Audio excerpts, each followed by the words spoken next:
Davos, the agenda. The World Economic Forum was back in Davos last week for the first time since 2020 for its annual winter gathering. But exactly what happened when over 50 heads of state and over 600 CEOs gathered for this week-long event in the remote village of Davos? Hi, my name is Astin-Gregory. This is the Elevate podcast. I recently recorded an episode where I examined the role of the World Economic Forum and the power that it does have over our society, how it operates, the mechanisms of its power and influence.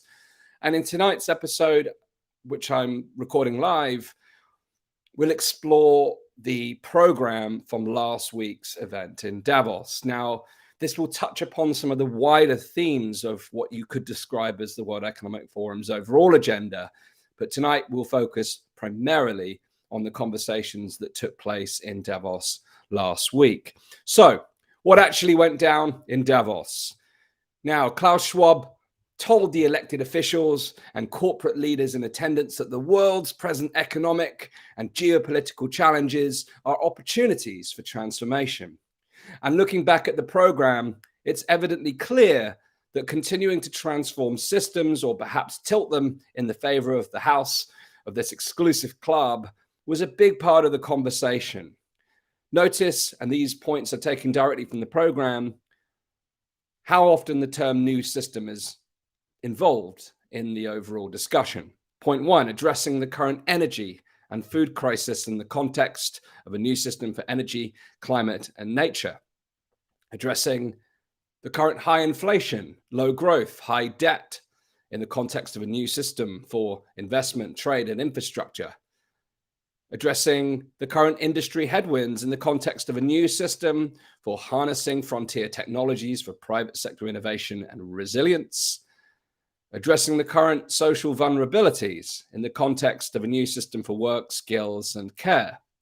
And five, addressing the current geopolitical conflicts in the context of a new system for dialogue and cooperation in a multipolar world.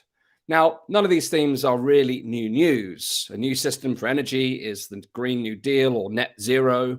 A new system for international cooperation is some form of global governance involving private-public partnerships in a multi-stakeholder world.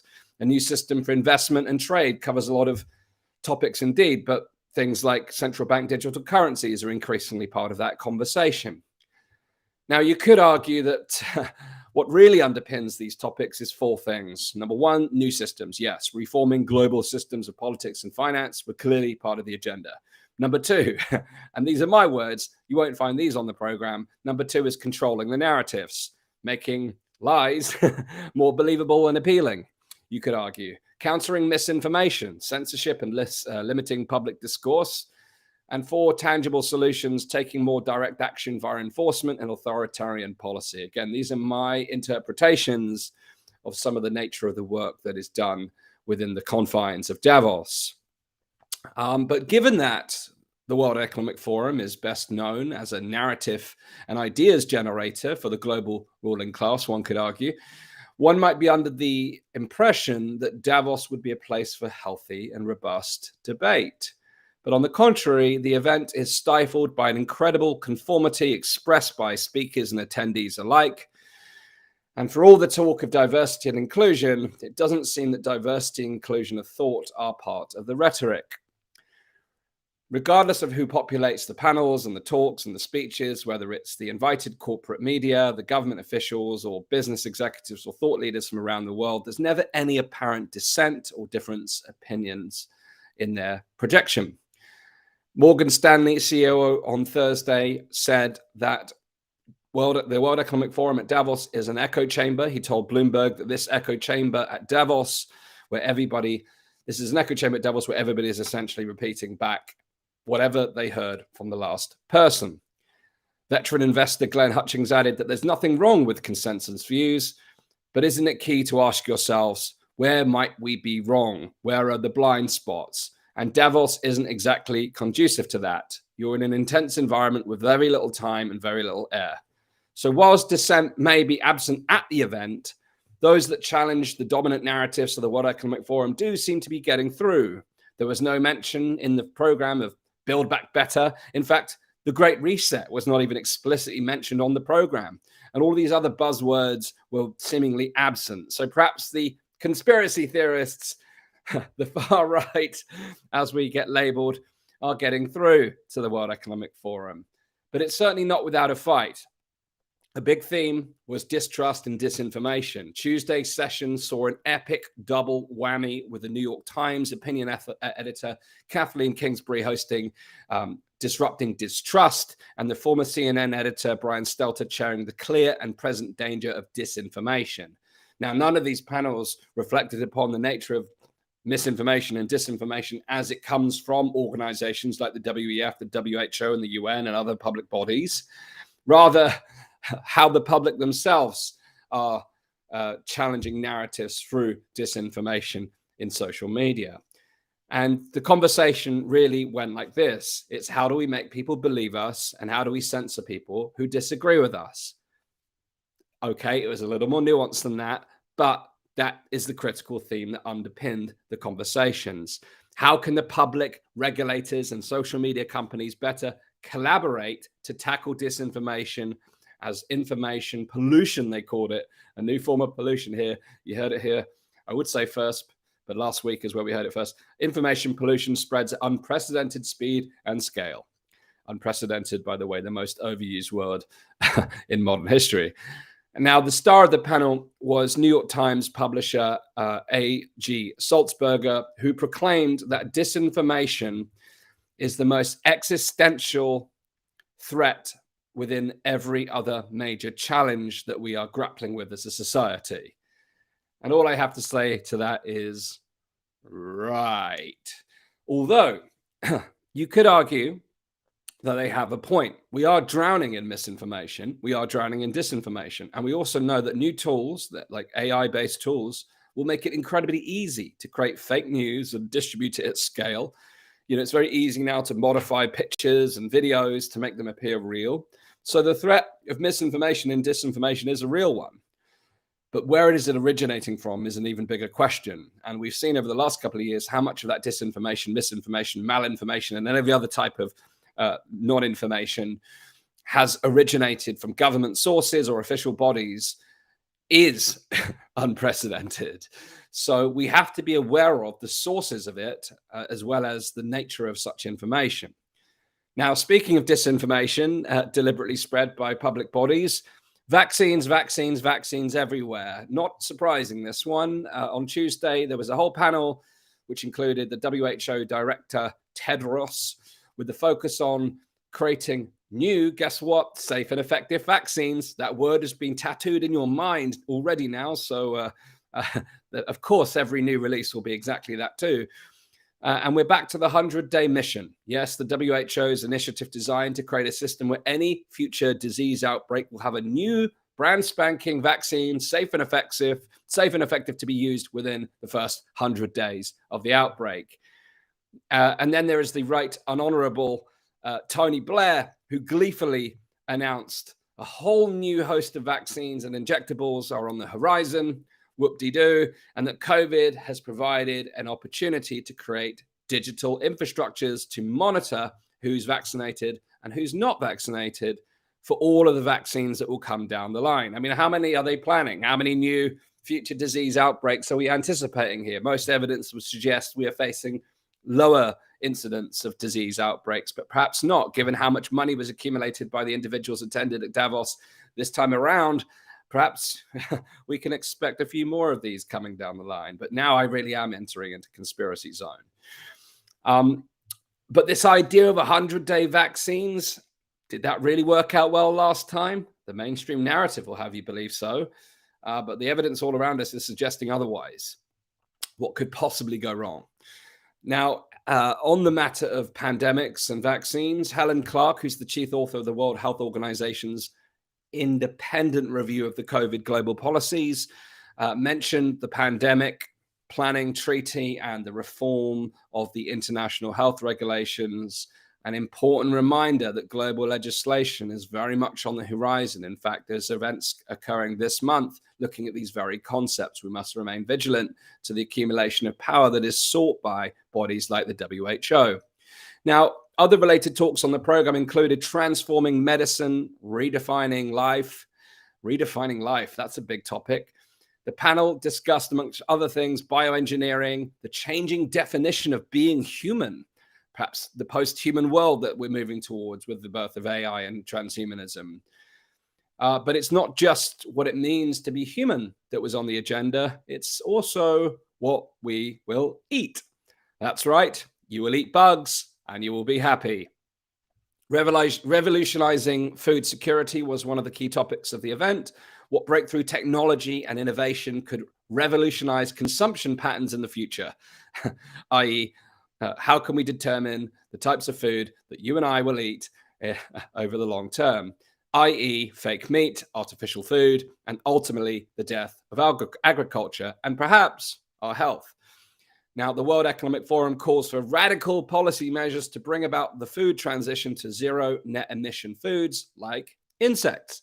This means imposing such a burden on the dairy and cattle industries that it renders them impossible to function, paving the way for a new insect industry as well as artificial food production. And during another panel, Jim Snabe, who's the chairman of one of the largest industrial manufacturing companies in the world, Siemens, he told a panel that 1 billion people should stop eating meat in order to save the climate. He went on to say that I predict we will have proteins that don't come from meat in the future. They'll probably taste even better. They'll have zero carbon and much healthier.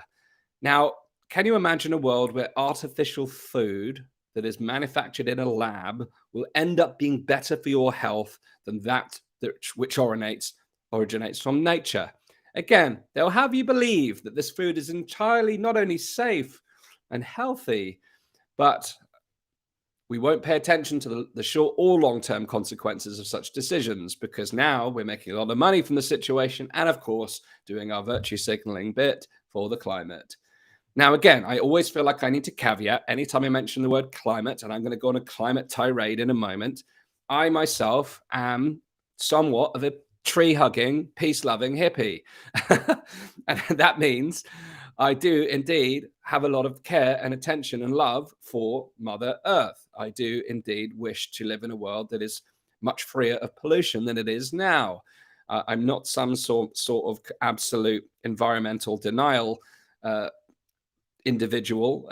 I don't even know these terms that get banded around to essentially discredit anyone that says anything negative about climate change. But rather, I am someone that does seek to tread lightly on the earth and do my bit. But nonetheless, I also do my bit when it comes to preserving freedoms and autonomy and agency of humankind. And I do believe that actually individuals, society, and the planet can flourish in tandem. Just under the current trajectory we're on, it's seemingly unlikely to unfold that way without intervention. So, of course, the Golden Crown Jewels climate was on display throughout the event across the 5 days, and the net zero crowd received a hugely warm reception as the renewable energy industry rubbed shoulders with big oil executives. How ironic, how hypocritical. Awash with cash after a year of high oil prices, fossil fuel producers have the firepower, of course, now to invest in green energy. But will they do that? Maybe not. Is it necessary? Who knows? John Kerry, everyone's favorite person at the event, former senator, former secretary of state, and now chief climate alarmist for the Biden administration, essentially went on a tirade that suggested it's too late to save the planet from global warming. Yet he claimed that climate programs still need more money, money, money, money, money, money, money. That's right. He said the word money 7 times, meaning that he doubts that the global temperatures will stay under the cap of 1.5 degrees. And when he's talking about the money that we need to be spending, he's not talking about the money in the room at Davos, of course, although a little bit it may be trying to have the money spent. But really, he's talking more about our tax money and how our tax money is spent. People like our hard-earned money, like you and I, how this is spent. And what Kerry actually said is that he's not convinced that we're going to get there in time, which is to avoid the kind of worst projected consequences of the crisis that he imagines. Now, the cap of 1.5 degrees, by the way, which is based upon an elevation above pre-industrial temperatures set by scientists, where there's no actual scientific consensus, although people will have you led to believe that there is. But he continues, despite what he said, on this crusade that hopes to strip Westerners of both their wealth. Yes, he did say money 7 times. You can watch the speech. And freedom to move on, to move about, to do their own thing. And this whole idea that one must restrain one's liberties in order to do good for the planet is becoming intrinsically linked to the conversation. What's more is, over the course of the event, the idea of personal limits of our own CO2 emissions, how it would be tracked and traced and surveilled, limiting people to 3 tons of carbon emissions per year, was bandied around across the event, and that those who exceed their limit should be forced to pay for their pleasure, for the pleasure of doing so. And of course, these measures always impinge hardest on the least fortunate members of society. Now, just for context, if you're thinking 3 tons of CO2, Dan, that sounds a heck of a lot of emissions. I don't know how this is measured, but put it this way. If you're watching from the US, in the US, the average person emits or contributes to the emission of 16 tons of CO2 per year. In Norway, which is often kind of seen as the kind of virtue capital of the world, they emit 9 tons of CO2 per year, 5.6 tons in the UK. And if you really want to get out your virtue signaling card about your own country's contribution to the carbon emissions, then you can simply pack your bags, move to one of the poorer nations, live in poverty, and then you will find that you're living in a country that has far lower carbon emissions. There is inextricable evidence that the net zero policies in the developing nations in particular will keep people poor. It will keep people starving. It will keep people dying unnecessarily. This is a very tricky component. There's a lot more I could say on the net zero crusade, but I'll leave it there for now. But without any self-awareness, John Kerry, the man who flies in private jets, he's got multiple homes, which most people consider to be mansion-like, and more cars than most families, and up until a few years ago also owned a yacht, preached about the way that we live and thundered against the incredible sort of destructive processes of growth in the way that he interprets it. But his luxurious lifestyle and those of the wealthy, men and women fighting global warming, must be okay, because he assured members of his audience that they are all special, a select group of human beings who are able to sit in a room, come together and talk about saving the planet. Of course, talking about saving the planet is one thing, and then living with this huge hypocrisy is another. There certainly is a lot of gas coming out of Davos, that's for sure. And it's not just the gas that's spoken from the stage, it's actually emissions. According to a Greenpeace study released on Friday, over 1,000 private jets descended upon the summit in the plush Swiss holiday resort, guarded by over 5,000 troops, served by numerous escorts. It's turned out, there's this whole controversy of prostitution surrounding Davos. That's a different story altogether. But the sheer volume of flights generated 4 times the amount of carbon emissions that such an aircraft would produce in an average week.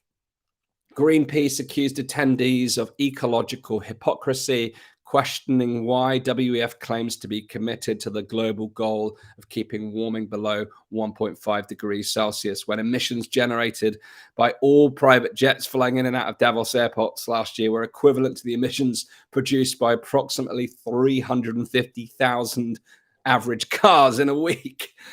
Now, unfortunately, global warming is not the only weapon that the elites are using to exercise greater control over humanity. The unelected ruling class of the WF are eager to push the world towards a universal collectivist state that would be held down foot and boot over our freedoms.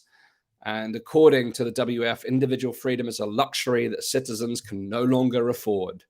Would-be tyrants can always find lofty pretexts under the idea of the greater good to enchain and enslave their victims, and in doing so, stamp out free speech, crush dissent, and quash privacy. And lo and behold, these are subjects that are on the tableau for this particular event. Let's talk about free speech. The WF says freedom of speech is the greatest barrier to inflicting the Great Reset upon humanity. That's not what they say, actually, that's what I say. The WEF is calling for a global framework to regulate online harm, aka worldwide censorship. Now, when the internet came along, we experienced more freedom, too much freedom from the government's point of view. The censorship that we now know for sure dominates all of the big tech platforms that we are using is merely an extension of a very old practice. We've not had true free speech now for certain generations. But with the variety of these platforms and with newspapers and with Twitter and others, we're experiencing now with alternative media, different platforms and channels, a new flood of truth. There's an unveiling of the emperor that is wearing no clothes, if you will. The internet is slowly but surely becoming, again, what it was supposed to be, a place for free discourse, which is exactly why the power structures want to shut down free speech. The Davos pro-censorship fervor was epitomized by panelist Vera Jouvra, the European Commission vice president. She declared that the US will soon have laws prohibiting illegal hate speech like Europe is developing. Of course, that word hate speech is a catch-all term to determine anything that could be deemed untoward. And all of the definitions of misinformation, disinformation are deliberately vague. And in fact, the US is even talking about terming some of this disinformation, misinformation as an act of terrorism. Well, one should apply that own lens upon one's own activities, I would suggest. Now, it's not only free speech that is under threat, it's your privacy too. Amongst many of the talks that featured new forms of surveillance structures, a new digital payment network was unveiled, which could create a global payment architecture for central bank digital currencies. It's currently being developed by Red Date Technology, a company headquartered in Hong Kong, and it's seemingly aspiring to take over the world and inevitably help accelerate a new dawn of social engineering via finance. This is the mechanism that will enable central bank digital currencies to become interoperable, meaning that they can work interconnectively, country by country. It's a new architecture that will enable this type of technology to accelerate.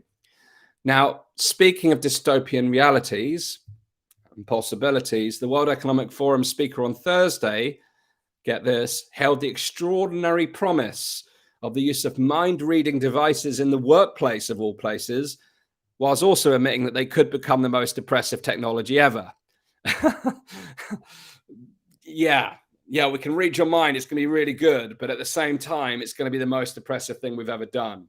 Yes, wearable mind-reading devices are not a figment of our imaginations or indeed the future. They're already here.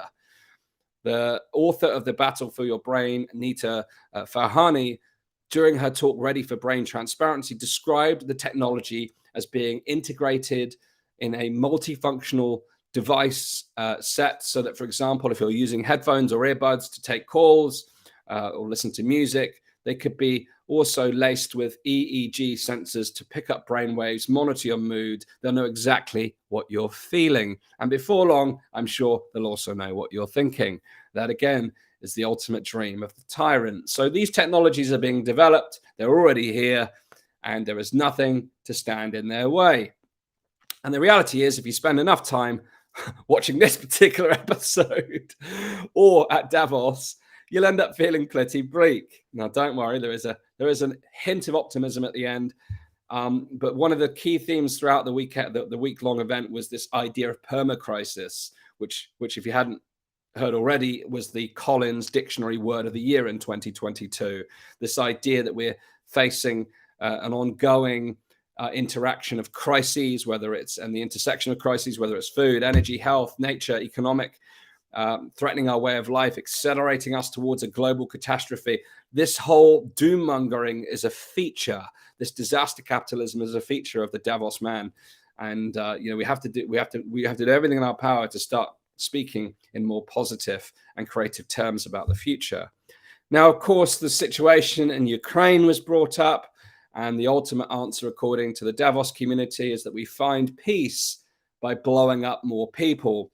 The NATO General Secretary Jens Stoltenberg said if we want a negotiated peaceful solution tomorrow, then we need to provide more weapons today. Of course, you need more arms to have a conversation with your fellow mankind. It's necessary to have tanks and weapons to be able to talk peacefully and come to a resolution that could actually bring an end to a bitter conflict.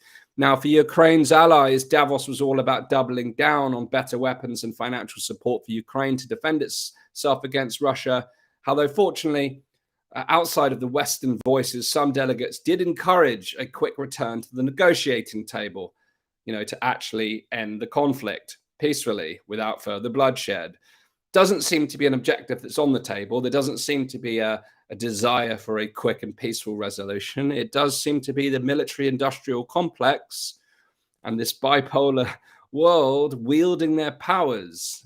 Again, there's a lot more that I could say on that. I don't have the background to really go into depth. I'm simply sharing my perspective based upon a very limited set of information. But nonetheless, I mentioned it already, I generally am a peace-loving individual, and I would long for a world where there is no violent conflict. I've got a young boy, I've got a young son. I don't want him growing up in a world where the news headlines are about disaster, destruction, and warfare. Every problem that we're facing right now is the solution is within our capabilities. And when we hear about these kind of groups coming together and their dystopian realities, it becomes quite bleak. And that's certainly one key component of the agenda at Davos. It's clear those involved have lots of ideas about a utopian state of a world, which by definition often becomes dystopian. The sooner humanity realizes that utopia and dystopia are often two sides of the same coin, the sooner we can move towards more pragmatic solutions that are life affirming. And my belief is the ultimate answer is to reclaim our personal power, reclaim our agency, and take personal responsibility for creating the future that we want to live, and not leave it to these unelected elites to determine the agenda for our lives. If we continue to allow the solutions of the world's problems to be created by the same individuals and organizations that created them in the first place, we're always going to be stuck on the hamster wheel. So it's time to start thinking differently. It's time to start galvanizing groups, individuals, reclaiming our power, coming together to start to build the future, because the bleak reality that is put forth by these types of events, quite frankly, is not inspiring.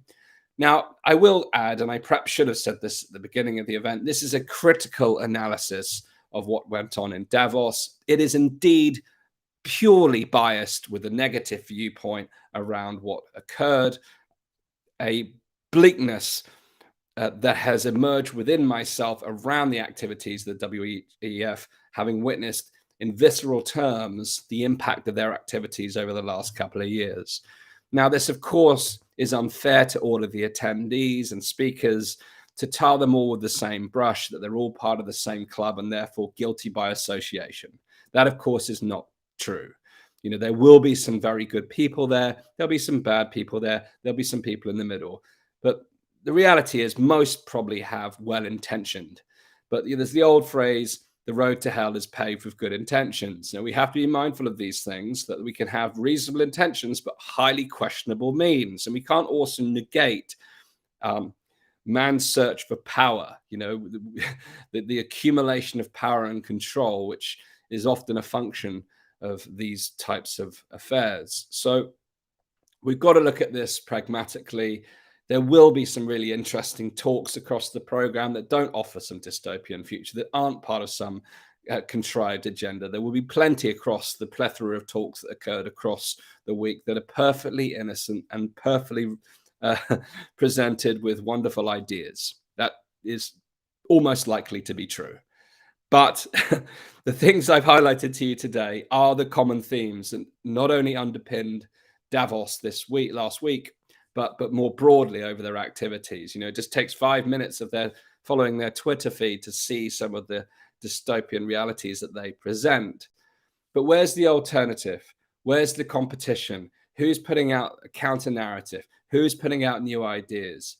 The reality is the World Economic Forum have galvanized an awful lot of power and influence over 50 to 60 years. They've built their strength, they've amassed their power, and now they are controlling the dialogue. It's not a dialogue, it's a monologue like this.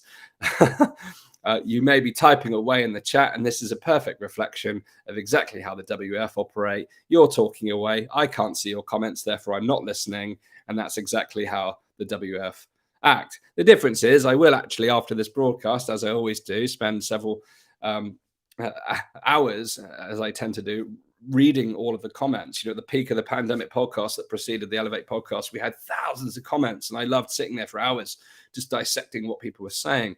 It really gives me a sense of where people are perceiving the world. But the reality is that the World Economic Forum is an echo chamber, but they are unchallenged and there is no competition. So it's about time that we create some competition, and that doesn't mean we start another centralized organization. So it just becomes another form of left versus right, red versus blue, and just a polarized world that is fighting for attention.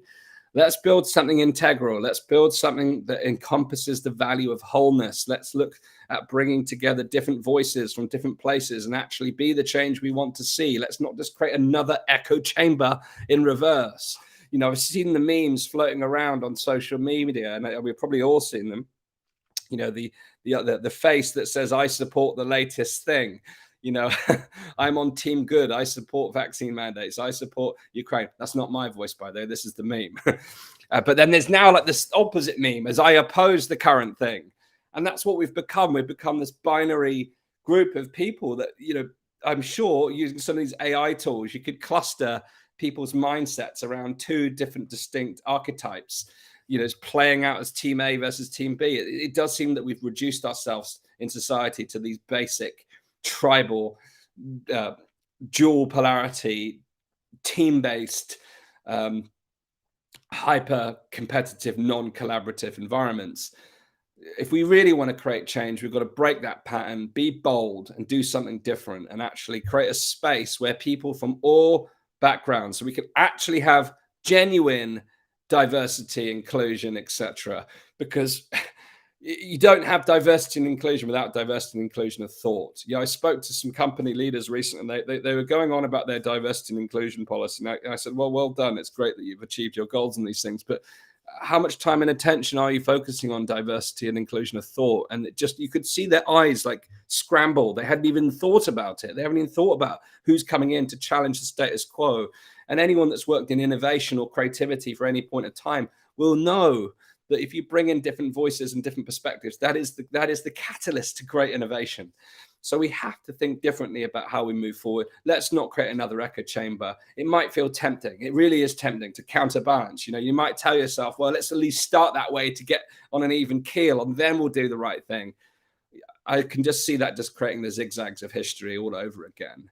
The challenge is to take the high road and see if we can do something that does that does encompass all of humanity and doesn't polarize and tribalize and further the divide. How do we go about healing the divide? Because organizations like this, the political system, is all about perpetuating division.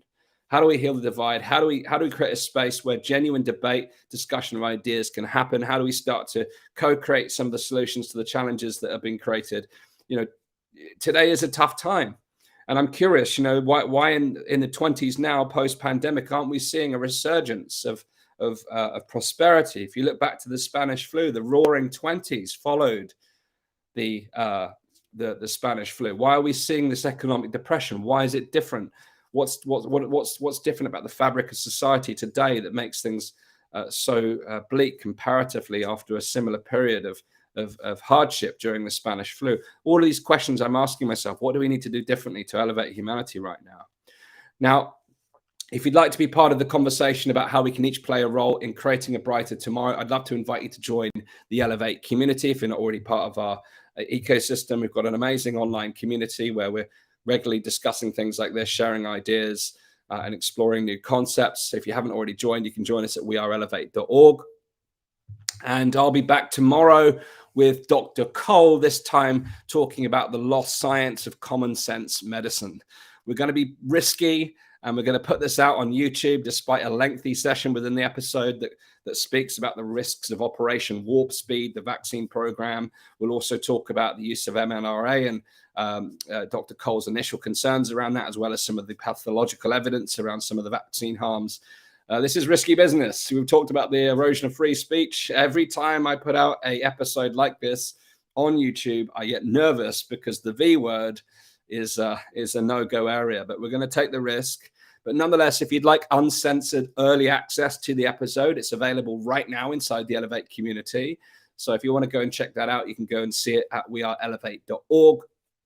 The interview of Dr. Cole was recorded in London recently when he visited prior to going to Sweden and going back to the States later in the week. And I've also got a session with Dr. Kat Lindley, which will be publishing again ahead of the broadcast schedule next week. So you better get both of those interviews by the end of the week at weareelevate.org. Dr. Cole's is already available there, but we'll be broadcasting the premiere of that tomorrow across all channels with Dr. Ryan Cole. And if you're not already listening to the show, if you like to tune into podcasts like this on the move, we've got all our episodes in audio format as well. So wherever you listen to your podcast, whether it's on Apple, whether it's on Spotify or any other platform, you just need to type in Elevate with Dan Astin-Gregory. You'll find the audio versions of the show, so you can listen to it on the move.